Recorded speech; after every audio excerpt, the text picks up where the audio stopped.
E nós vamos florescer em todas as áreas das nossas vidas, amém? Mudando o nosso entendimento, do nosso relacionamento com Deus, conhecendo um pouco melhor a Deus, nós vamos sendo transformados de fé em fé e de glória em glória à imagem de Cristo Jesus. Nós somos transformados através do nosso relacionamento com Deus. E nesse relacionamento, queridos, nós precisamos entender que os céus estão abertos sobre as nossas vidas. Fala assim comigo: os céus estão abertos sobre a minha vida.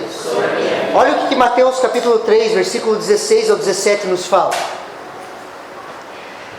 Depois de batizado, Jesus logo saiu da água, e eis que os céus se abriram, e ele viu o Espírito de Deus descendo como pombo, vindo sobre ele. E eis que a voz dos céus dizia: este é meu Filho amado, em quem eu me agrado. Queridos, nós vemos a Trindade aqui. Os céus se abrem, o Espírito Santo desce sobre Jesus. Jesus é reconhecido como Filho de Deus, Cordeiro de Deus. O próprio Deus fala: este é meu Filho amado.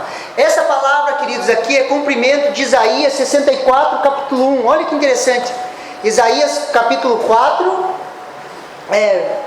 64, verso 1. Olha o que a palavra do Senhor diz: ah, se fendesse os céus e descesse, se os montes tremessem na sua presença. Queridos, quando o Espírito Santo vem sobre Jesus, o que acontece? Os céus se abrem. Os céus se abrem, queridos. O Espírito Santo desce sobre Jesus, queridos. E a partir desse momento, os céus estão abertos, queridos. E hoje temos acesso a Deus. Todo clamor, todo aquele que clama pelo nome do Senhor será salvo. Não existe um versículo que diga que o céu se fechou. Então você não precisa orar: Deus abre os céus. Os céus estão abertos, queridos. Quando você olha menções sobre céus de bronze, sempre vão ser no Antigo Testamento, sim ou não? Os céus estão abertos. Houve um novo e vivo caminho, um acesso a Deus, queridos, que nos leva à presença de Deus. Os céus estão abertos. Os céus estão abertos sobre a minha e sobre a sua vida. Quando nós olhamos para a salvação, queridos, não importa o que você fez ou quem você foi. Quando você reconhece a Jesus, os céus se abrem sobre a sua vida. Sim ou não? Existem céus abertos, queridos, para corações abertos. Quando nós abrimos o nosso coração, queridos, nós conseguimos entender: os céus estão abertos, nós temos acesso a Deus. Toda vez que você fecha a porta do seu quarto, fecha os seus olhos, levanta uma palavra de oração, queridos, Deus te ouve, sim ou não? Todas as vezes que nos reunimos como igreja, Deus está no nosso meio, sim ou não? Pastor, mas às vezes eu não sinto. Ninguém falou que é para sentir, queridos, é para crer. Aleluia. Os sentimentos são importantes na nossa caminhada, sim, queridos, são extremamente importantes. Só que eles não são balizadores, queridos, para dizer se Deus está ou não conosco. As nossas emoções, os nossos sentimentos, queridos, eles são bons servos, não bons senhores. Quando eles começam a ser senhores sobre as nossas vidas, nós começamos a nos perder. Nós andamos por fé e não por aquilo que vemos. E nessa noite, queridos, eu quero falar um pouquinho com você sobre trocando as lentes. Uma vez eu vi um vídeo, não sei se vocês já viram esse vídeo. Eu vi um vídeo, queridos, que eles entregam aqueles óculos que permite às pessoas que são daltônicas, que veem preto e branco, cinza, assim, verem um mundo colorido. E eles colocam aqueles óculos, não sei se você viu já esse vídeo. E na hora que coloca, aquelas pessoas começam a chorar. Tem um senhor grande assim, mais velho assim, ele fecha a mão e ele bate uma mão na outra assim, e ele começa a chorar, porque ele via o mundo preto e branco, e de repente ele começa a ver o mundo colorido. Eu e você, queridos, quando estamos numa caminhada com Jesus, nós precisamos colocar as lentes dele. Nós precisamos entender e ver como Deus vê. Nós precisamos trocar a lente. Nós temos uma cosmovisão formada, queridos, pelas nossas experiências. Só que as nossas experiências não ditam o que é real. Por isso que nós precisamos trocar as lentes. Quando nós nascemos de novo, nós temos a possibilidade de ver as coisas de forma diferente. Fala um amém aí, queridos. Amém. Precisamos aprender a ver como Deus vê, queridos. Arrependimento, a palavra arrependimento é metanoia. Metanoia é além do pensamento normal. Meta, além, noia ou nuios, de mente. Sabe aquele lance de metafísica, além da física? Então, metafísica, além da física. Metanoia, que é arrependimento, é além de uma mente natural. Quando Jesus falou, se arrependam, porque está chegado o reino de Deus, ele estava falando assim, mudem a maneira de vocês pensarem, se arrependam, porque o reino de Deus, ele se move diferente do que vocês pensam. Expandam a sua mente, abram a sua mente, permitam vocês verem as coisas diferentes. Arrependam-se, porque está próximo o reino de Deus. O próximo, queridos, não é próximo temporal, de tempo, é próximo a ponto de você tocar nele. É próximo de proximidade, onde as pessoas poderiam tocar. Todos que tocaram em Jesus, tocaram no reino de Deus. Ele estava próximo deles. Só que eles não se arrependeram, eles não viram. E crucificaram o rei da glória. A renovação da nossa mente é isso, queridos, é ver como Deus vê. Por isso precisamos mudar as nossas lentes, trocar as nossas lentes. Pastor, nós temos essa possibilidade? Temos. Olha o que 1 Coríntios, capítulo 2, do verso 14 ao 16 nos fala. Primeira carta de Paulo aos Coríntios, no capítulo 2, do verso 14 ao 16.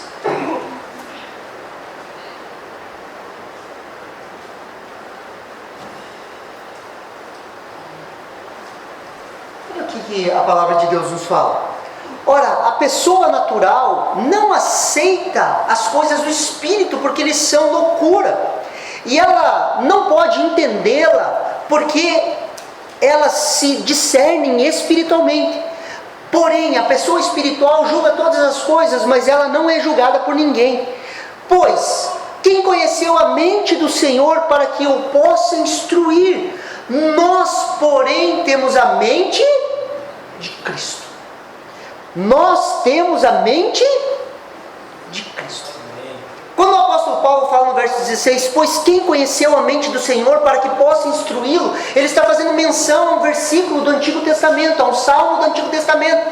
E ele fala do Antigo Testamento, ele continua falando o quê? Nós, igreja, porém, ao contrário daquilo que eles viviam, nós, porém, temos a mente de Cristo. Aqui, queridos, quem poderia instruir ao Senhor? Nós, porém, temos a mente de Cristo. A possibilidade, queridos, de acessar os pensamentos de Cristo, a possibilidade de ver como Ele vive. Porque tudo está relacionado, queridos, presta atenção aqui, tudo está relacionado à maneira que nós vemos, à maneira que nós olhamos as circunstâncias e situações das nossas vidas.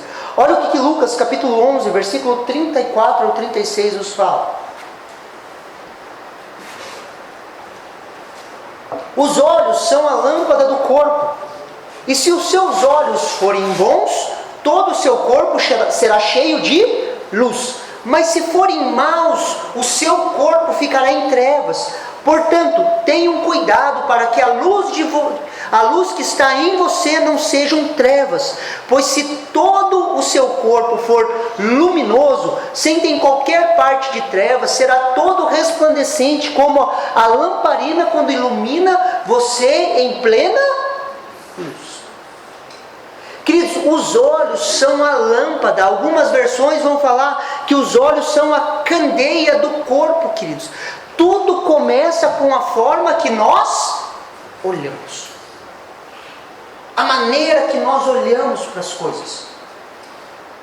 Se os nossos olhos forem bons, todo o nosso corpo será cheio de luz.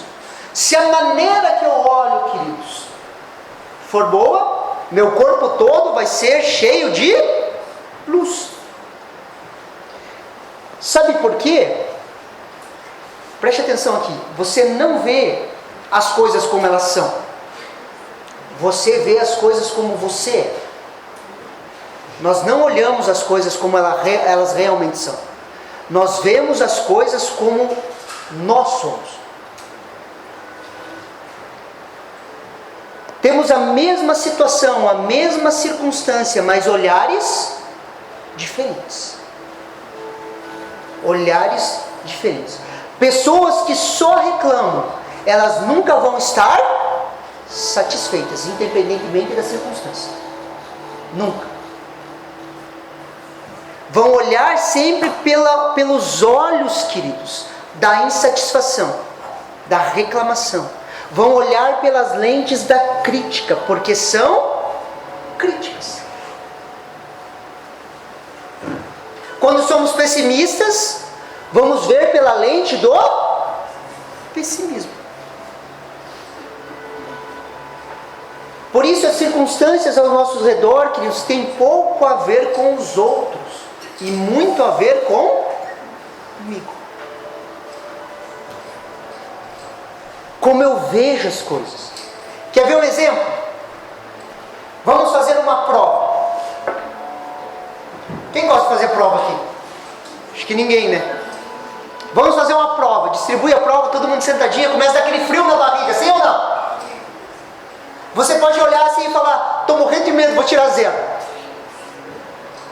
Ou você pode sentir o mesmo frio na barriga e falar: estou pronto, preparado, estou no máximo da minha tensão, porque o frio na barriga é adrenalina, é o máximo da tensão.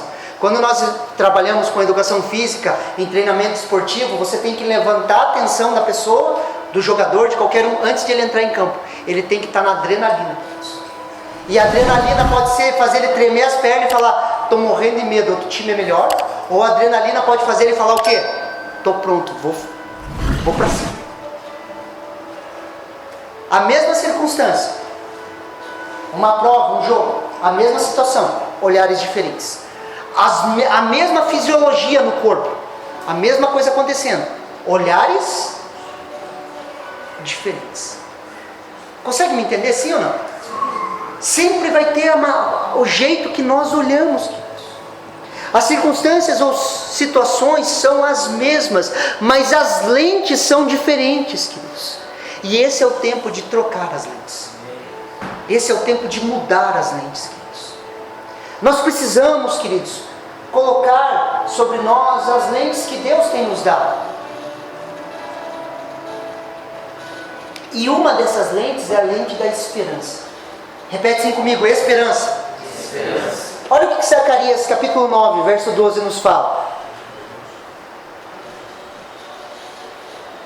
Voltem para a fortaleza, ó prisioneiros da esperança.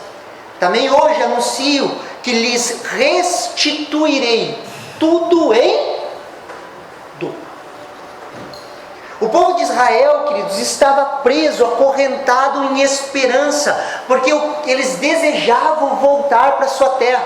Eles eram cativos na Babilônia, queridos. Até certo ponto nós podemos nos comparar com esse povo.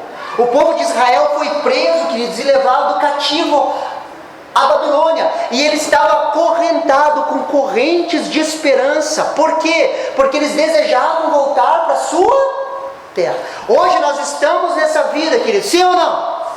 Só que nós somos prisioneiros de uma esperança muito maior. Amém? Amém. Nós somos prisioneiros de uma esperança muito maior, queridos. Nós esperamos a salvação, queridos. Esse povo estava na Babilônia, mas o seu coração não estava lá. Eles eram prisioneiros da esperança, queridos. A esperança é um dos pés do tripé que nos mantém firme. O que nos resta nesse tempo, queridos, é a fé, a esperança e o amor. Esse tripé, queridos, deve sustentar as nossas vidas. E um desses pés é a esperança. Quando temos esperança no futuro, queridos, nós temos poder para trabalhar no presente. Nós precisamos colocar lentes de esperança. Pessoas que tiveram atos de superação é porque colocaram as lentes da esperança, queridos.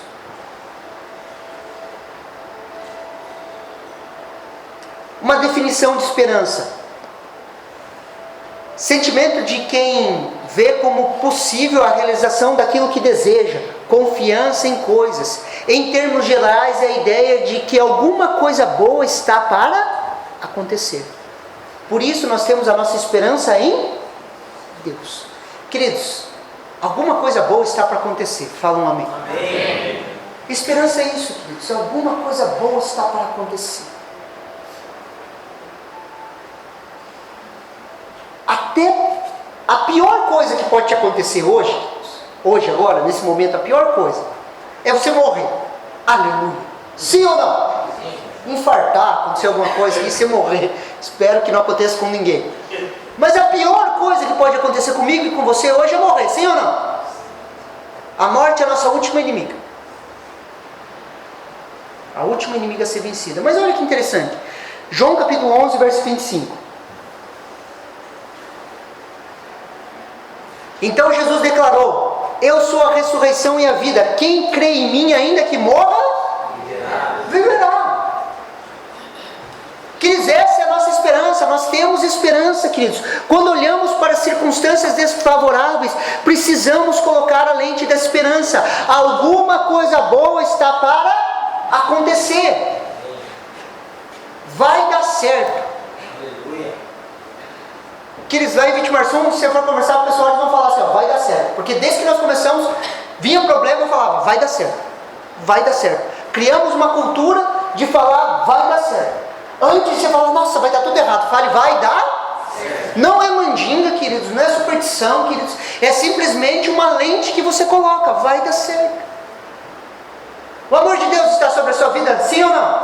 Sim. Todas as coisas cooperam para o seu bem, sim ou não? Sim. Vai dar certo. Olha o exemplo de Paulo e Silas, queridos. Atos capítulo 16, versículo 23 ao 25.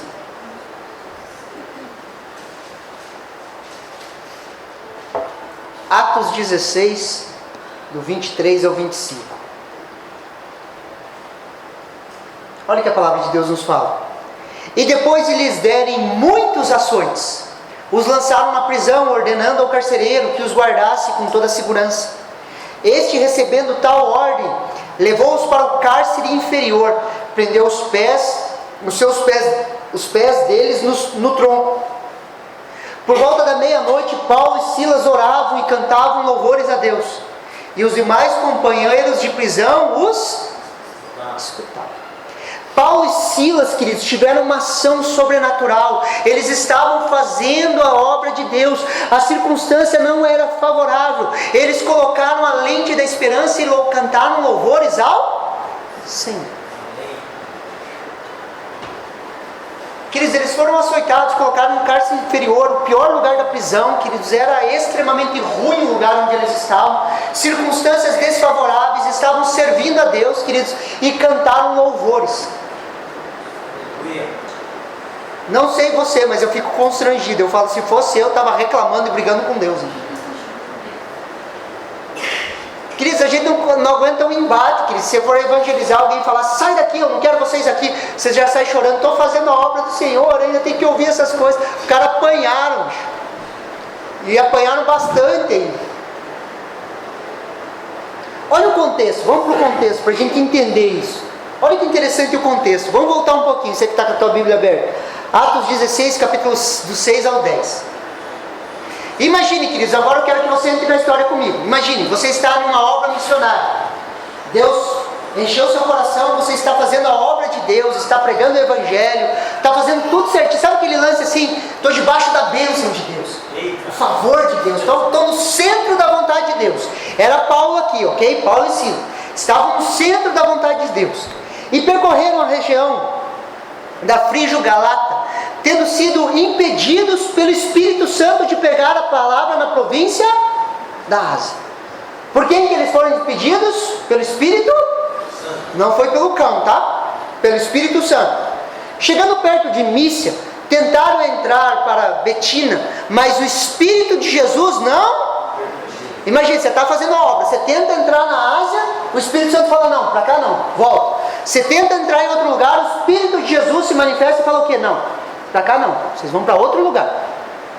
E tendo contornado Mísia, foram para Troada. E à noite Paulo teve uma visão na qual um homem macedônio, deixa eu só fazer um parênteses aqui, o homem macedônio é um europeu, queridos. os parentes mais distantes do seu Evald, era um europeu. Essa ida de Paulo para lá foi quando o Evangelho entrou na Europa. O Evangelho entra na Europa, traz uma transformação na Europa. A Europa serve de berço, queridos, para a evangelização global, queridos. Atos 16 muda a história do mundo. Amém? O Evangelho entra na Europa, queridos. Dali você vai, se for estudar as histórias dos avivamentos, você vai ver todos os avivamentos que aconteceu, tudo aquilo que foi acontecendo ali. A imigração dos Estados Unidos, queridos, dos puritanos, você vai vendo todo um traçar, queridos, que sai da Europa. Porque o Evangelho entrou através de uma visão que Paulo teve de um homem macedônio pedindo socorro, pedindo ajuda. Este em pé lhe rogava dizendo: passe pela Macedônia e ajuda-nos. E assim Paulo teve a visão, e imediatamente procuramos partir para aquele destino, concluindo que Deus nos havia chamado para lhes anunciar o Evangelho. Então Paulo tenta entrar na Ásia, mas foi impedido pelo Espírito Santo. Depois tenta ir para Betina, mas o Espírito de Jesus o impede. Paulo tem essa visão, esse sonho, e eles são direcionados por Deus. Aos olhos naturais, eles teriam todos os motivos para murmurar.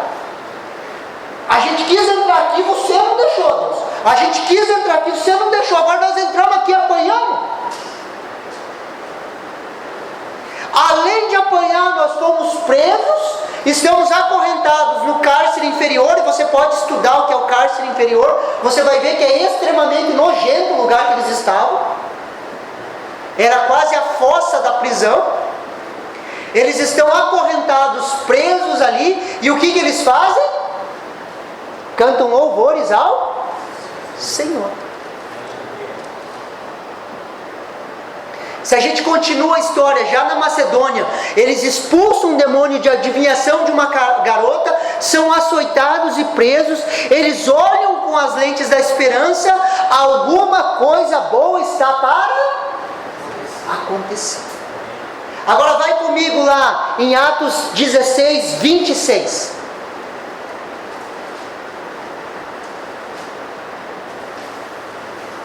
Atos 16, 26. Versículo 26 começa como? De repente. De repente. De repente sobreveio tamanho terremoto que sacudiu os alicerces da prisão.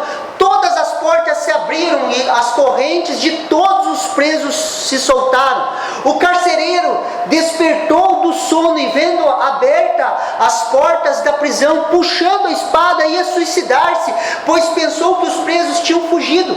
Mas Paulo gritou bem alto: não faça nenhum mal a si mesmo, estamos todos aqui.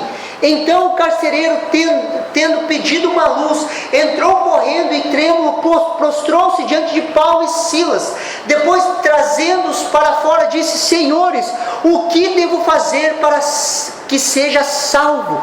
E responderam: creia no Senhor Jesus, e você será salvo, você e toda a sua casa. E pregaram a palavra de Deus ao carcereiro e todos os que faziam parte da casa dele.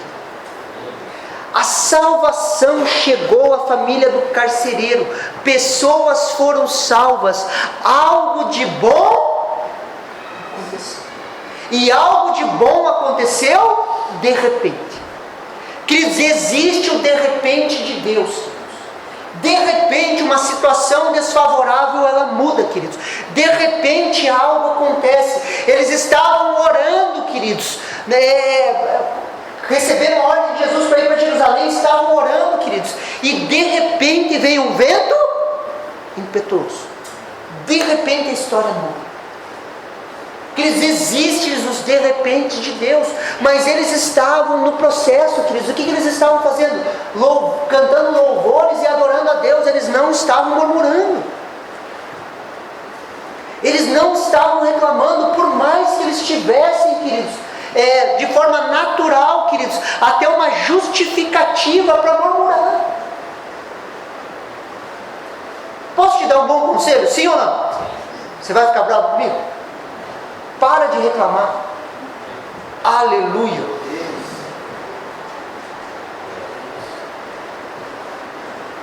Nós estávamos na conferência profética ali, queridos, de ativação profética. Estava compartilhando uma palavra, queridos, adoração. A gente fala de adoração. A gente acha que adoração é música, queridos. Nunca foi e nunca vai ser.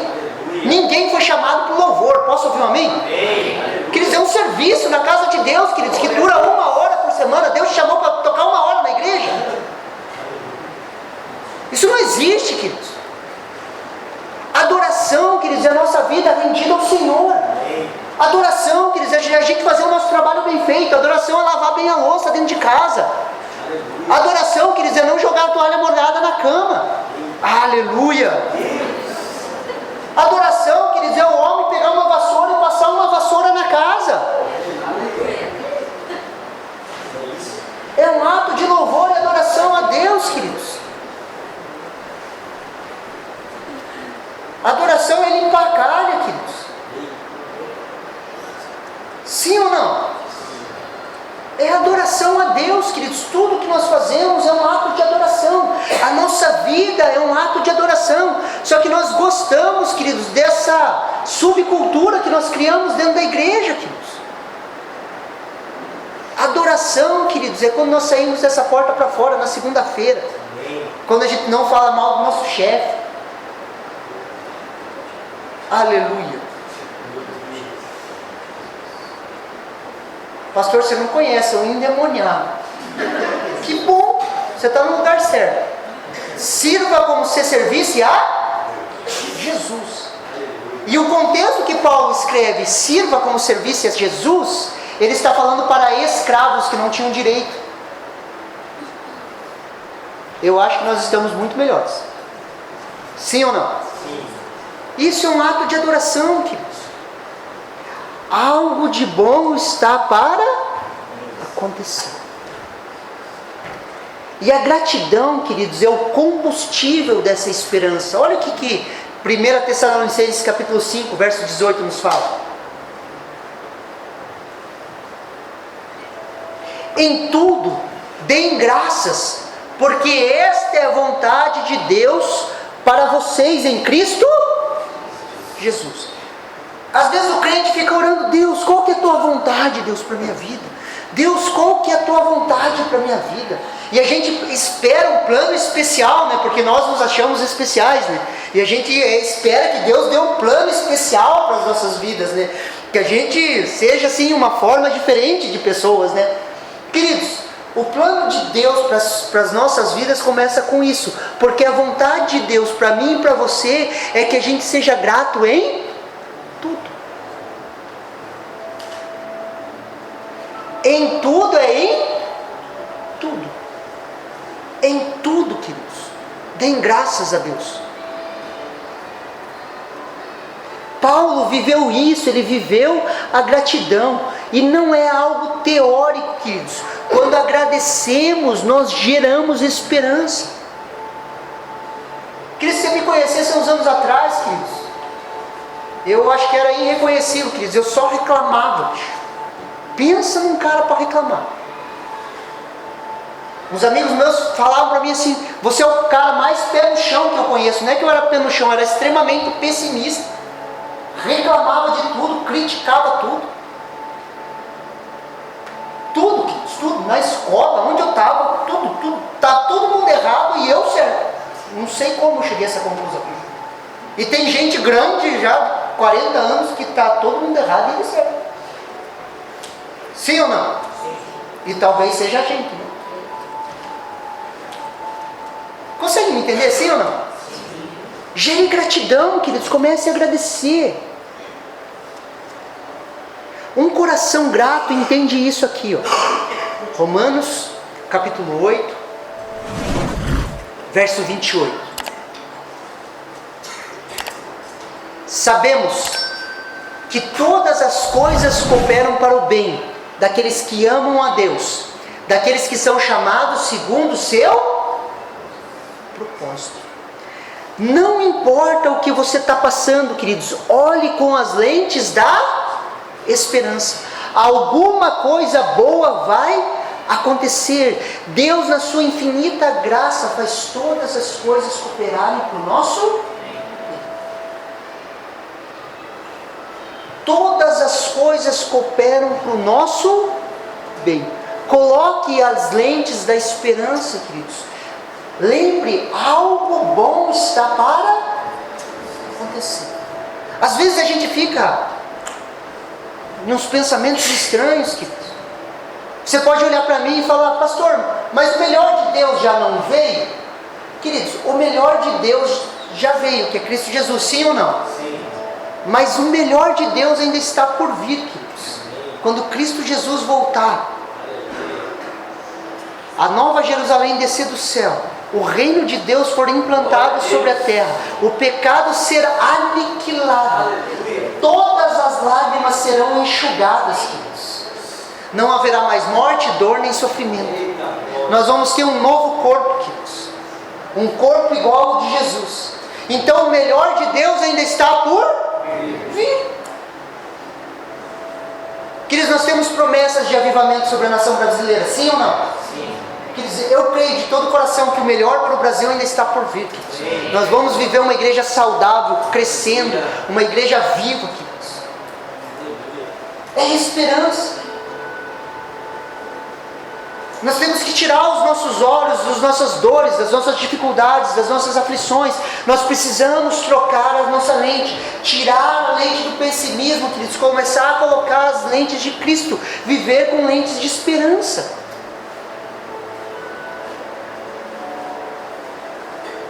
Deus tem algo para você, posso ouvir um amém? Deus tem algo para realizar em você e através de você. Mude as lentes. Não fique reclamando. Em vez de murmurar, agradeça. Pastor, mas eu estou queimando por dentro, sabe? Sobe tipo um vulcão. Comece a agradecer. Se você ora em línguas, comece a orar em línguas. Deus, muito obrigado. Eu não entendo, mas muito obrigado. Você sabia que você não precisa entender?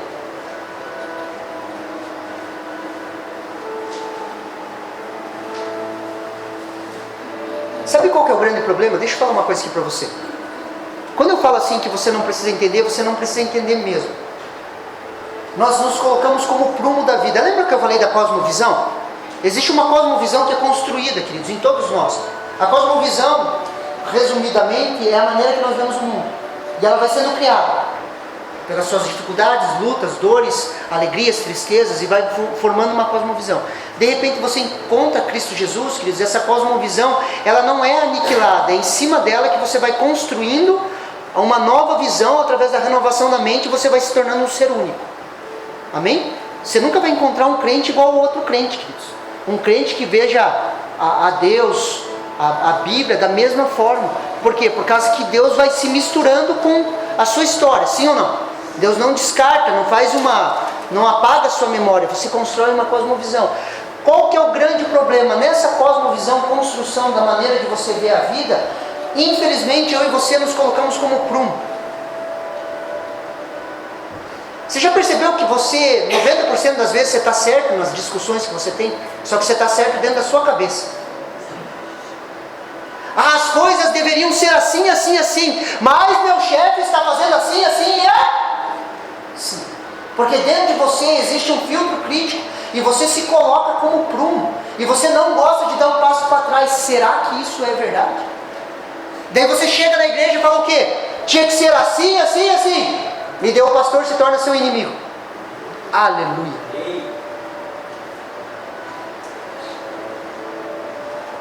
Porque nós gostamos de estar certo. Se você vai para a academia, você faz, sei lá, 50 minutos de academia. Quem malha menos do que você é preguiçoso, quem malha mais é radical. É assim que você pensa. Se você faz uma boa alimentação, você cuida da sua alimentação, quem não cuida, o que você fala? Relaxado. E quem é mais extremo do que você e cuida melhor, o que você fala? É radical. Por quê? Porque você é o prumo, você é o centro. Só que deixa eu te dizer uma coisa, queridos. Jesus é o centro. A Bíblia é o centro e Jesus é o prumo. Por isso que em cada situação você tem que dar um passo para trás e falar, será que é assim? Queridos, eu já discipulei muita gente. E discipulando muitas pessoas, queridos, eu peguei muitas pessoas críticas com a igreja. E a pessoa fala, a igreja tem que ser assim, a igreja tem que ser assado, tem que ser desse jeito, tem que ser assim. E o cara nunca moveu uma palha, nunca veio uma pessoa para Jesus. O cara foi para o seu castelinho de areia, estudou teologia, desce do seu castelinho de areia, chega diante do pastor e fala, é assim, tem muita heresia, na igreja tem que ser assim. Só que o cara nunca formou nada, nunca construiu nada, nunca foi para o chão da fábrica da igreja. Queridos, existe o castelinho de areia da teologia e existe o chão da fábrica. Em todo, queridos, todo lugar que você fazer uma faculdade, queridos, você vai estudar a teoria, sim ou não? Teoria é prática. Quando você vai para a prática, o que é? É igualzinho do jeito que você estudou? Não é, querido, você vai para o chão. Você começa a sentir a dor das pessoas, você começa a ver as lutas, as dificuldades, queridos. Isso é a igreja. Por isso que nós temos que tirar a nossa lente crítica, queridos. Nós precisamos colocar uma lente de esperança. Nós precisamos dar um passo para trás, queridos. E nós precisamos começar a confrontar a maneira que nós vemos as coisas. Fala um amém. Nós precisamos mudar as lentes.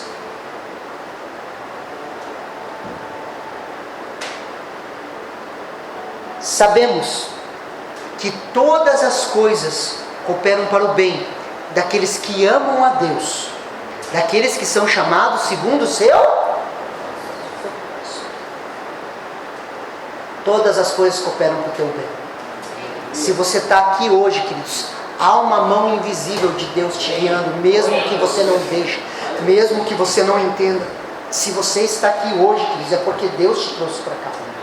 Você está agora, nesse momento, debaixo da bênção de Deus. Deus tem guiado a sua vida.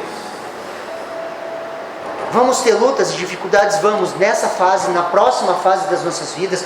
Quando você vencer essa luta que está te fazendo murmurar, reclamar, às vezes é área financeira, às vezes é relacionamento, e nós murmurando, reclamando, não entendendo, Deus, eu devia ser mais abençoado, porque sou um filho tão bonito, eu devia ser especial, melhor que os outros, eu não aceito. Daí te ensino ainda a orar assim, eu não aceito essa situação, eu determino, Deus, que mude.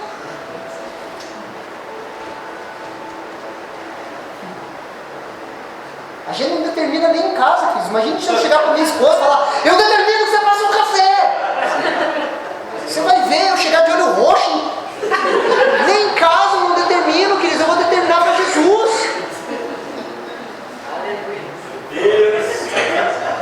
E nos ensinaram isso, queridos.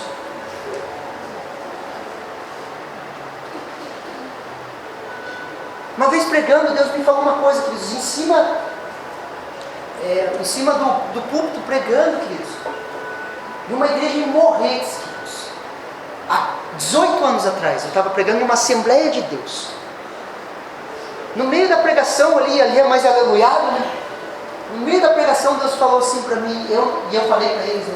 Deus não está interessado em mudar circunstância. Ele está interessado em mudar corações. E Ele usa as circunstâncias para mudar os corações. Depois que o coração mudar, queridos, se a circunstância mudar, não faz diferença nenhuma. Porque as circunstâncias não deveriam fazer tanta diferença nas nossas vidas. Porque se elas fizessem tanta diferença, Paulo e Silas teriam orado a Deus para mudar a circunstância. Mas eles não oraram, eles louvaram a Deus. Quando eles louvaram a Deus, queridos, Deus desceu. Agora imagine, queridos, Deus habita no meio dos louvores do seu povo. Deus desce. A hora que Deus olha, Ele olha o quê? Uma prisão. O que Deus faz? Aleluia. Porque Deus não fica preso. Glória a Deus, aleluia. O terremoto acontece, abre-se tudo. Porque Deus não fica em uma prisão, queridos. A única coisa que eu e você devemos fazer é adorar a Ele. Aleluia. Independentemente das circunstâncias. Quando estavam perseguindo a igreja em Atos, lembra? Açoitaram, prenderam os apóstolos e falaram, não falem mais no nome nesse nome. O que eles fizeram? Cantaram louvores a Deus e agradeceram pela oportunidade que eles tiveram de sofrer pelo nome de Cristo. Eles não oraram, mata aqueles miseráveis que prenderam nós. Nós somos do time de Jesus, e aquele ali é do time do capeta. Eu sou desse time, porque mata meu chefe, Deus. Mata ele. Você ri, mas a gente pensa isso, a gente faz isso, a gente cria essa cultura. Consegue me entender? Sim ou não? Todas as coisas cooperam para o bem daqueles que amam a Deus. Eu e você somos o povo que ama a Deus. Você recebe essa palavra no seu coração? Vamos nos colocar em pé?